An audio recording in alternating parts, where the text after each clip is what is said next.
प्रदेश विधानसभा चुनाव से पहले सभी राजनीतिक पार्टी कैंपेन कर जनता को लुभाने की हर कोशिश कर रही है।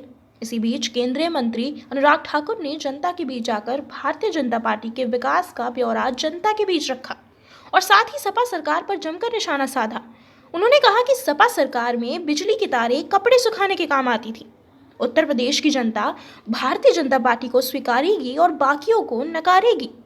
साथ ही उन्होंने महिलाओं की सुरक्षा को लेकर कहा कि उत्तर प्रदेश में अगर भाजपा की पार्टी रहेगी तो बहू बेटी भी सुरक्षित रहेंगी और उत्तर प्रदेश में जितनी बहू बेटी हैं यह भाजपा की सरकार में ही सुरक्षित हैं, अन्यथा दूसरी सरकारों में कोई भी सुरक्षा नहीं थी।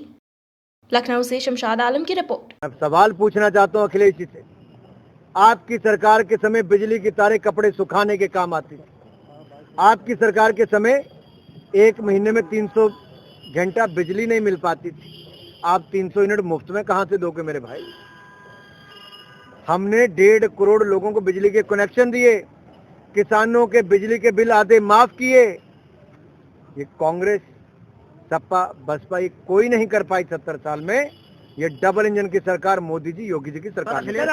पुरानी पेंशन बहाली की बात की है, मोदी जी और योगी जी कहीं ना कहीं विफल हो गए। क्या मैं इतना ही कहूंगा, सपा गठबंधन की अगर आप सूची को देखें, ये सपा गठबंधन के उम्मीदवार नहीं, जनता की उम्मीदों पर वार करने वाले हैं। कोई जेल में है, कोई बेल पर है, और इसका जवाब आज तक अखिलेश यादव जी नहीं दे पाए। मैं लखनऊ उत्तर प्रदेश के मीडिया के मित्रों से कहता हूं, अखिलेश जी कभी भी प्रेस कॉन्फ्रेंस करें, उनसे सवाल पूछें कि आखिरकार उनके उम्मीदवारों की नई सूची क्यों नहीं आ पाई, जिनमें जेल वाले बेल वाले हैं।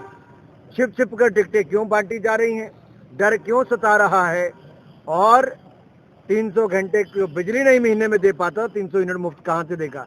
जिनके लिए आईटी, इनकम फ्रॉम टेरर के लिए जाना जाता था, और इनके आईटी के एम्बेसडर थे अतीक अहमद अंसारी, नाहिद हसन से लेकर यूनुस खान तक।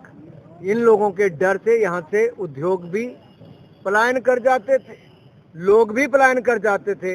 योगी जी की सरकार आने के बाद सुरक्षा बढ़ी, विकास हुआ, उत्तर प्रदेश भी दूसरे नंबर की अर्थव्यवस्था देश की बना। ये बहुत बड़ी उपलब्धि। सर, अखिलेश यादव पुरानी पेंशन बहाली को लेकर बात कर रहे हैं, उस पर आप क्या कहना चाहते हैं? 5 साल इनकी सरकार रही, तो कोई काम नहीं किया।